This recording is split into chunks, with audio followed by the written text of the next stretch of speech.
From Yeats to Eliot, from Shaw to Synge, these writers didn't follow any trends. They created literature for the next 100 years.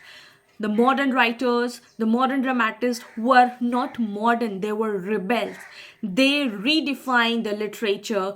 Let me show you how these experience, these information, these trends, this fragmentation, everything they draw from their experience into the literature that existed for the next 100 years in the English literature. So I am Pooja Singh, your net educator and gold medalist. So let's get started. So the very first and one of the major dramatists of the modern age is G.B. Shaw. He was born in 1856 and died in 1950. So he was basically a bridge between the Victorian age and the modern drama. Okay, what he replaced? He replaced melodrama with the intellectual debate and social criticism. So if we talk about the UGC NET, every time we see a lot of PYQs, if you have solved like plus 10 years of previous year question papers, you would see GB Shaw. So make sure I am telling you the major works, you have to read the basic summary out of it, okay? I'm telling you which one you have to read and I'll give you a basic idea so that when you are reading it, when you're reading the basic summary, you will understand it, okay? The very first one is Pygmalion. It is a problem play, and it is a very interesting one when you will be reading it. It is a social satire about the class distinction, featuring a phonetics professor named Henry Higgins, okay, who attempts to transform a Cockney flower girl into a lady. Now, what does that mean? It means that Henry Higgins was a phonetic professor and he saw a Cockney girl like he was talking very in a normal language. But now, since it was a modern age and Victorian, it was a between age, so he thought of transforming this lady. It was a bet with other character, and then he transformed the dialect, the words, how she's talking, behavior and everything. So that what it's done. Later in the period we get to know that he successfully transformed a Cockney flower girl into a lady, and this is how a story ends. In this you will see a lot of things and it is an interesting one to read it. We read this in our graduation and it was fun to read it. Now second one is The Man and Superman, a play that satirizes conventional morality and the idea that women are the hunters and the man the hunted. It is also very interesting one, you can read it. Third one, Saint Juan. It is a historical play, so you have to give a basic focus on what is problem play, what is historical play. Okay, about Joan of Arc, considered by some of us by only tragedy, which examines the conflict between an individual's mind and the established religious and social orders. So again, this is very interesting one. Again, the fourth one, Arms and the Man. This is a satire on the romanticized notions of war, love, and heroism. So basically, if we'll talk about the modern age, you will be talking about the war and the disfragmentation, disillusionment. Then Major Barbara, it is a play that questions the roles of wealth, how the wealth have been accumulated, poverty, morality, and the focusing on the daughter of the wealthy industrialist who works for the salvation of the army. So here you will be seeing all the basic things which armies talks about and how a wealthy industrialist who was working in the salvation of army. Now the next play is Candida. It is a romantic play. In this again, it is a very interesting one.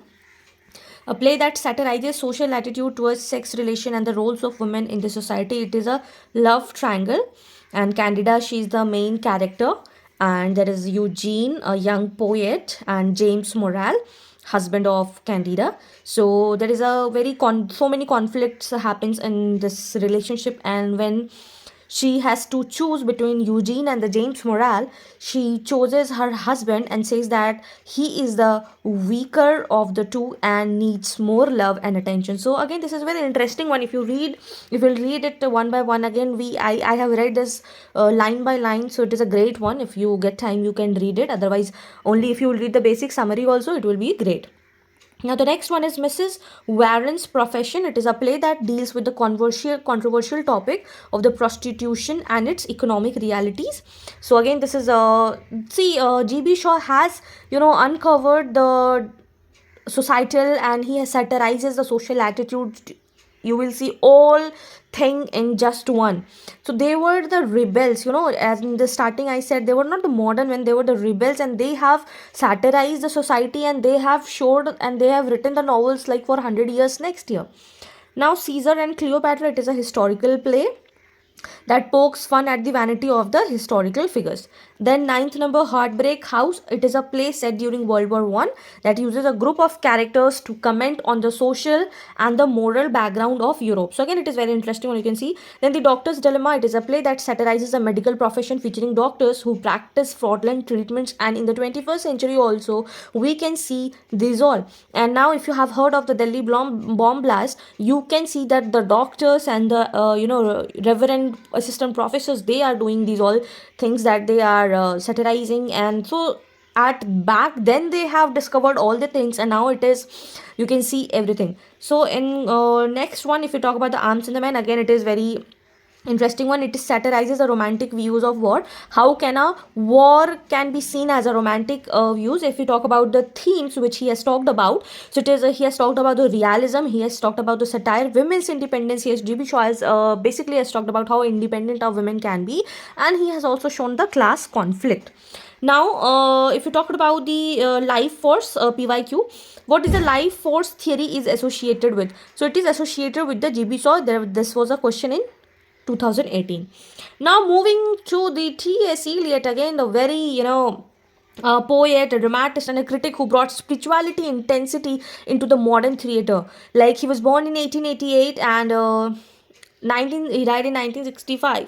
So if we talk about the major works of him, so the very first one is The Murder in the Cathedral. It is a poetic drama commissioned for the 1935 Canterbury Festival, depicting the martyrdom of the Thomas Becket. Again, interesting one.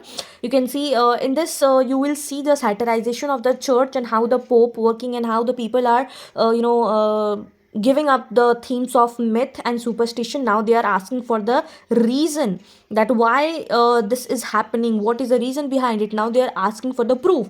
The second one is A Family Reunion. It is a poetic drama that draws the Greek myth of the Furies and explores the guilt and destiny. Third one, you just have to read the basic summary out of it, you will basically get that. The Confidential Cloud. It is a verse play. Which play? Verse play that deals with the themes of identity, purpose, and the relationship between how parents and children lives together. Then The Elder Statements. It is Eliot's last completed play, which continues to explore his characteristics, themes of self-knowledge, and the spiritual awakening. So in the Wasteland also he has talked about the spiritual awakening.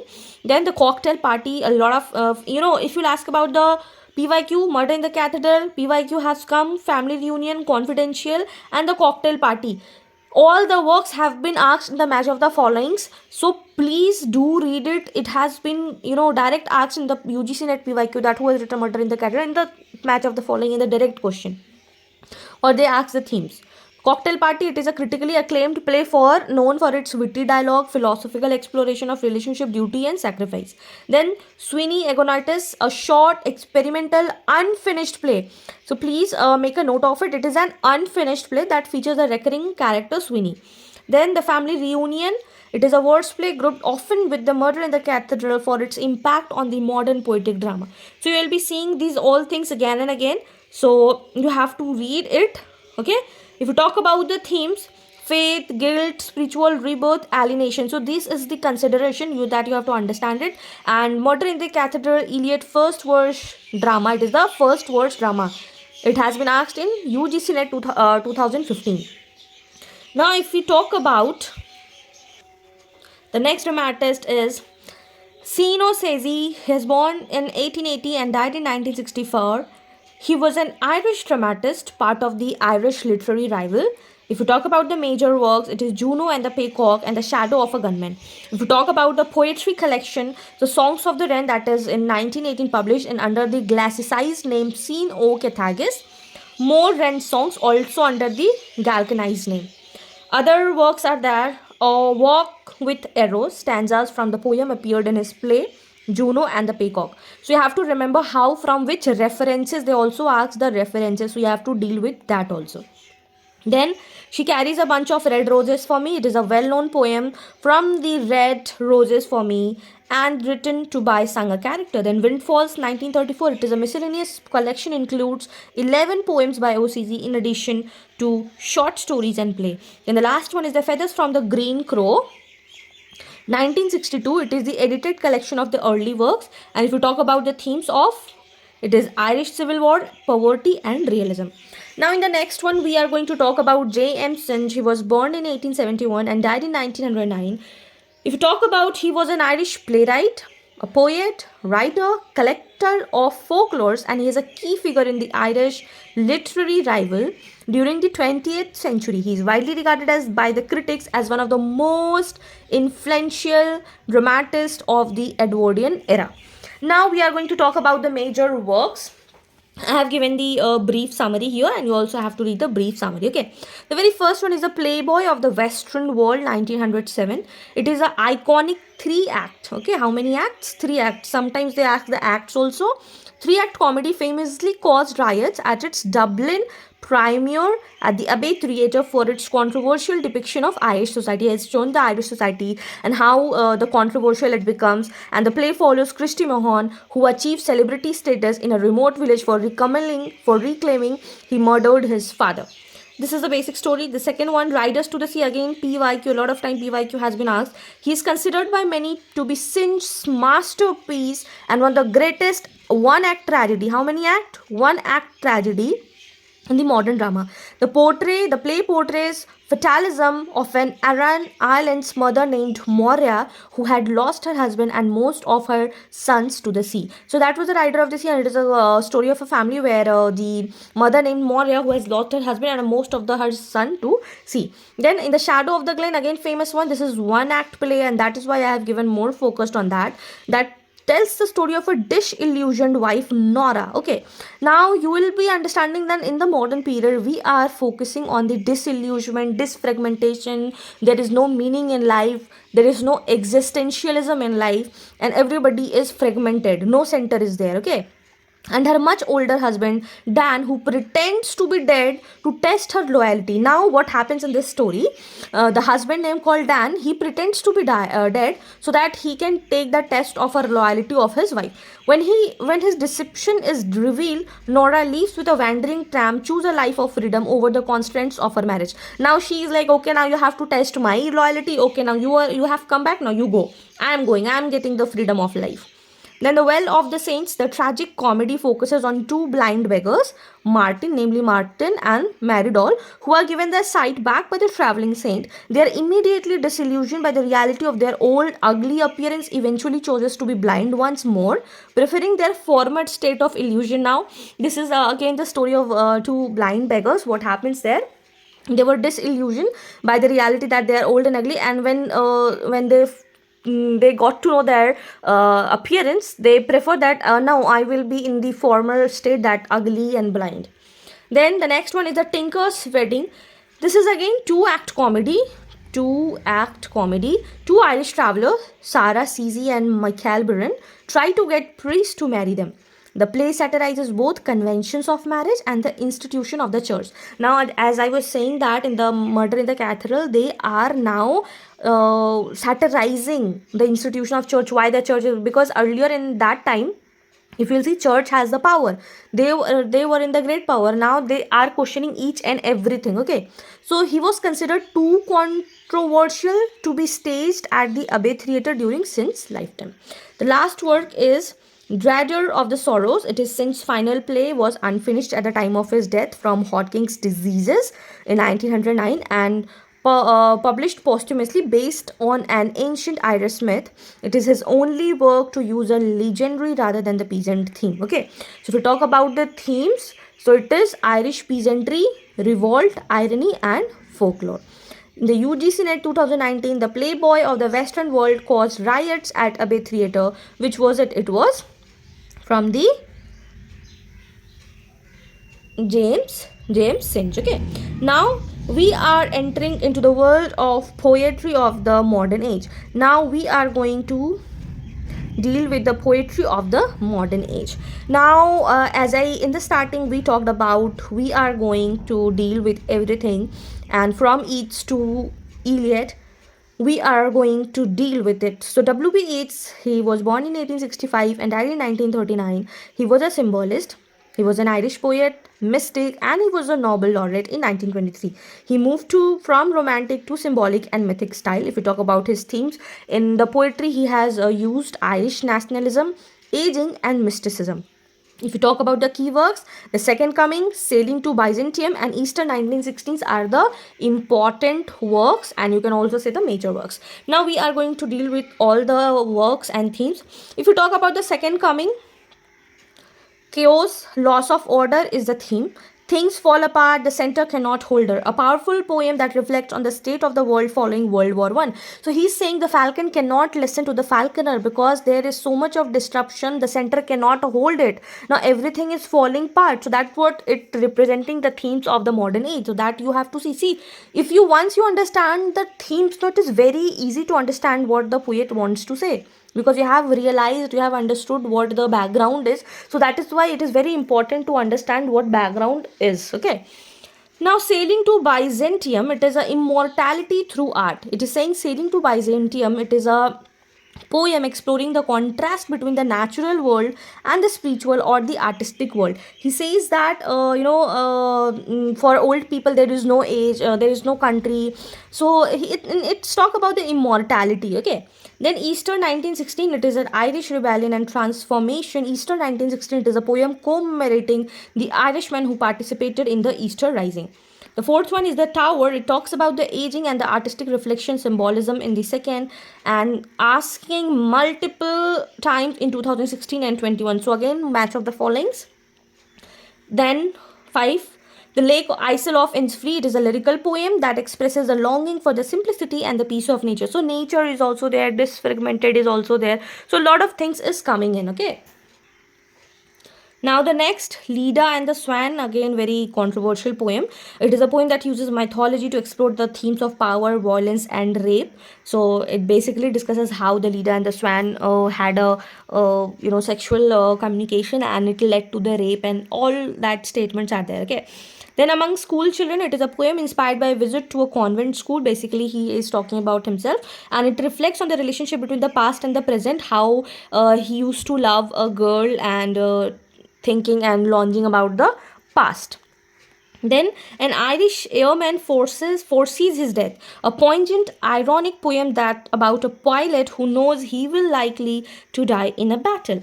Then poem number 9, The Song of Wandering Agnes. It is a poem about a man's search for an elusive love. And also I have made a video on top 50 British poems. So if you haven't watched that, please kindly watch that, because that is very important one, and I have discussed the opening line also and the closing line also. So kindly go and watch that video. Okay. 10. When You Are Old, a romantic poem addressed to a lover in her old age. Then A Prayer for My Daughter. It is a poem written for his young daughter, W.B. Yeats, expressing his hopes for her future. So if he talks about the themes which W.B. Yeats has used, it's myth, mysticism, nationalism, aging and spiritual vision. So you just see it and have a basic summary of all the poems, so that you, any line comes, you would be able to answer it and match it. Okay, now we are going to deal with T.S. Eliot as a poet. We have discussed him as a dramatist. Now we'll be discussing him as a poet.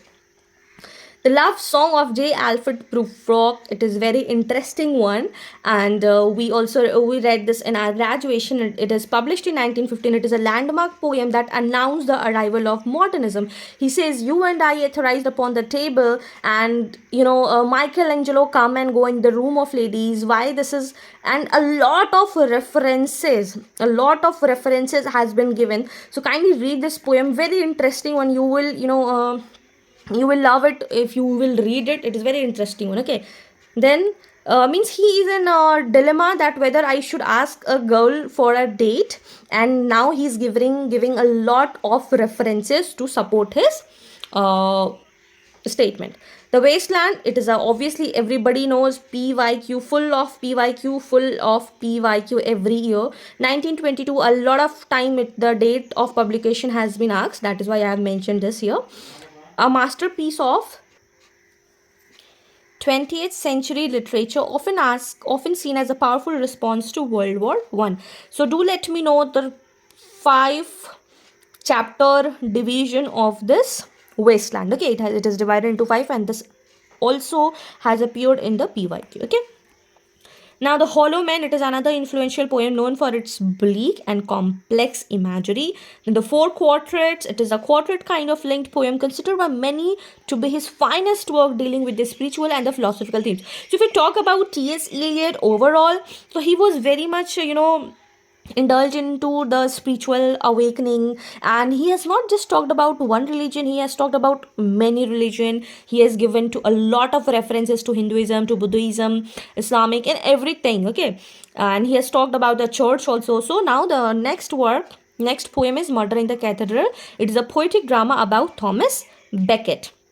Then next poem is Ash Wednesday, published in 1930. It is a poem reflecting about a period of spiritual and the personal crisis. So can you see the linked theme, spiritual and the awakening, and in the drama, when we were discussing the drama, also they were talking about the spiritual awakening. So this is basically, once you understand the themes, no, once you understand the themes, it becomes very easy to understand that particular poet or the dramatist experiences. And this is not just about what they are writing it for the literature, it is about their experiences that they have written it. Okay, now, Burnt Norton, that has been published in, Journey of the Maggie, published in 1927. It is a poem that reimagines the journey of the biblical Maggie. Then Burnt Norton, 1936, the first of the poems that would later make up for four quartets. Then Little Gidding, the final poem in the four quartet sequence. Then Garonation, 1920, it is an earlier work that explored the themes of aging and the faith. And this is the famous opening line, April is the cruelest month,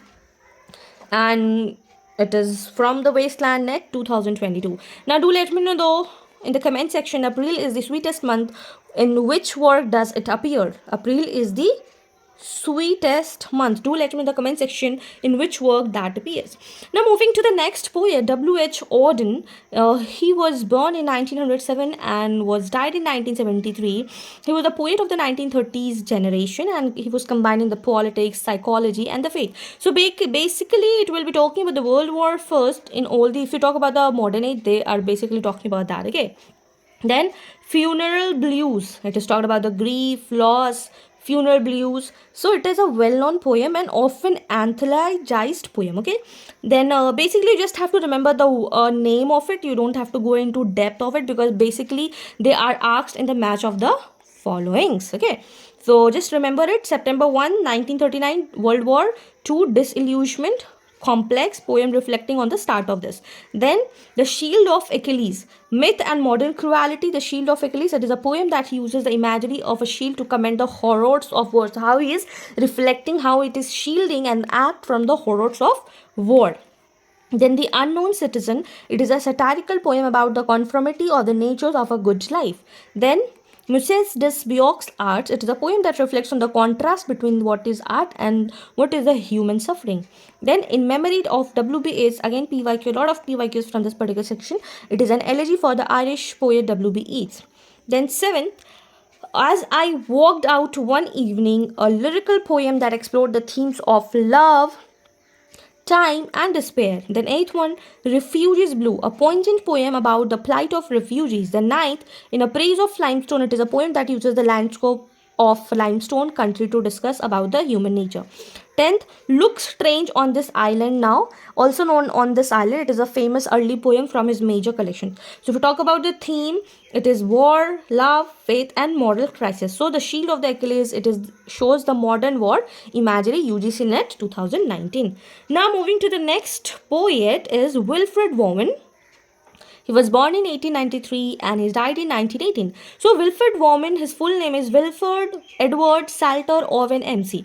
He was an English poet and a soldier. Okay, he was one of the leading poets of the First World War and a poet who died in action. So now if you talk about the major works, you just have to read about the major works, and he has discussed about the war. So Dulles et Akram, it exposes the lie of patriotic war and how it is a most of the famous, and it talks about the brutal reality of a gas attacks on the West Front.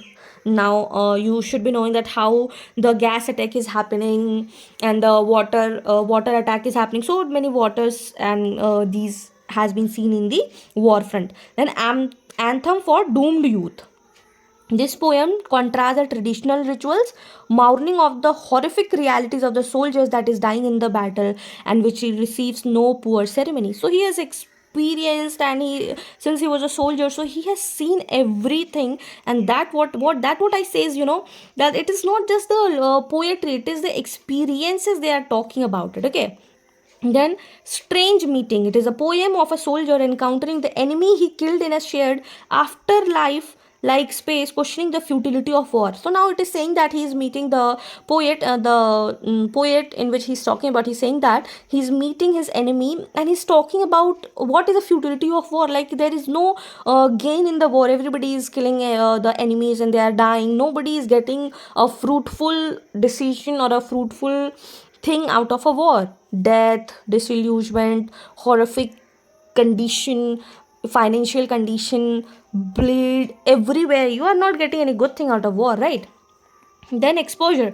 This poem focuses on the relentless, mind-numbing cold and misery faced by soldiers in the trenches who are more threatened by the weather than by the enemy fire. Then disabled, it describes one's promising young athlete who returns from a war quadriplegic, reflecting on what he has lost and the irony of the cheer he once heard. So now, when people are preparing for the soldier or the war front or the military thing, they get to know a lot of good things, that yes, you will be getting a monetarily everything, but they don't understand what a war means. It directly means death if you are going on a war front. Then futility, it reflects on a dead soldier and the futility of trying to understand if there was a point to his life and death. Now they are questioning on the very of life, that what is the life and death. Then next poem is The Sentry. It portrays about the sentry's experience of witnessing a friend's death by a shell and suffering the effects of shell shock. So it is one of the most important theme, you can say, in the modern age. They are getting shell shock, means when they are sitting alone, they are in their mind recognizing each and everything in deep. That's called shell shock. The horrors, they are not able to sleep at night. A lot of things are happening in their mind. They are getting in shell shock. They are the horrors. They are getting all the images in their mind. They are not able to talk. So these are the things in presented in the poem The Sentry. Then the Spring's Offensive. It is a stark, powerful poem about the brief, violent, and ultimately the futile German spring of Synge, which highlight the themes of youth that is destroyed by war. So if you will see the war, there's no point in war. Like, everybody is getting destroyed. That is, the youth is getting destroyed, the kids are getting destroyed, everything, the family is getting destroyed. So the war has no futility, right?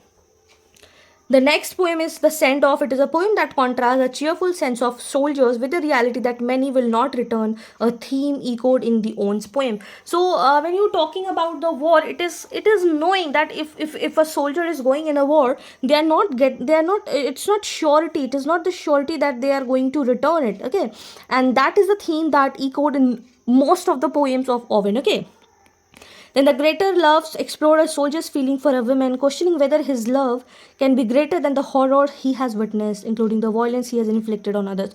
So it is not about the country which you belong from that war happens. It is also which you are fighting for it, and you are giving violence to the other country. So it is basically, it is not good thing. That is one point.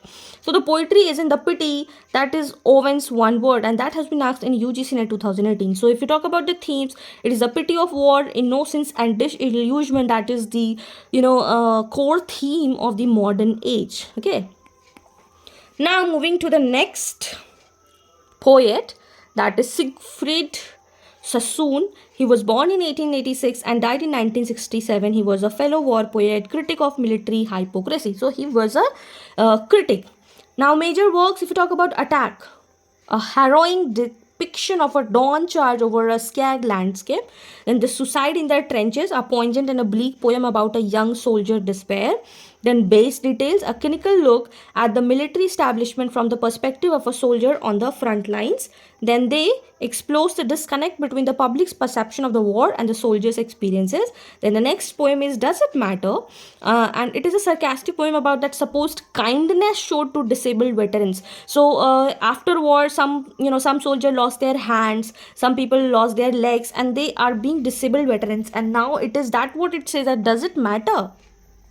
The next poem is a working party, describes a fatigue-filled and dangerous night walking in the trenches. Then the next poem is Absolution, a poem that explores the complex and contradictory feelings about war. Then the Aftermath, that reflects the long-term psychological effects of the war that I was talking about in the Owens. Then the Deathbed, a visceral, sensuous poem about a soldier lying dying in a hospital.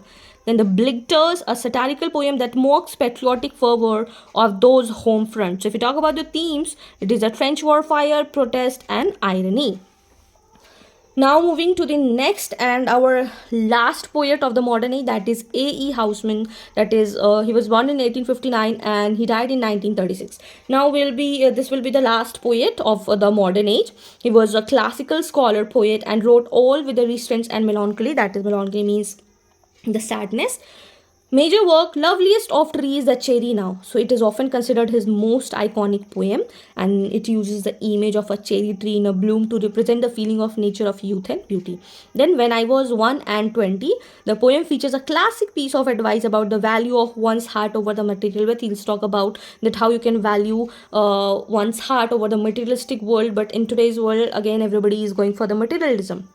Then the next poem is To an Athlete Dying Young. It is a poem that reflects the bittersweet nature of fame, suggesting it is better to die at your peak than to experience the slow decline of age. And this is, most of the athletes thinks the same way, that it's better to die at your peak so that you don't have to face the decline of the age. Then the next poem is My Teen Plowing, a dialogue between two friends, one of whom has died, and that explores the themes of loss and the unchangeable nature of death. So death is, inevitable and nobody can change it. So he is, remorsing about the death of his friend.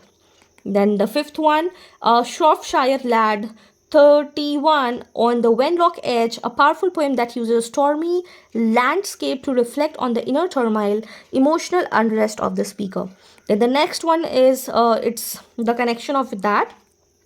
The Time You Won Your Town, his poem, a poignant reflection of the glory winning of race, reality of the young man subsequent. You just have to learn the poem's name. Then Epitaph on Army of Mercenaries. It is a short and impactful poem that honors fallen soldiers.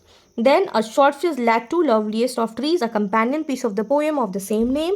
It explores the beauty of nature and the passage of time. And the last one is A Soft Child Led, that is a continuation of it, that the Along Field We Came, a poem that reminisces about the past love and the bittersweet memories of a shared experience. So if you talk about the key characteristics of the age, what you have to remember for the last, it is they have talked all of it have talked about the stream of consciousness, anti-heroic character, psychological depth, free words and symbolism, themes of alienation and the face or loss of faith. Why? Because of war.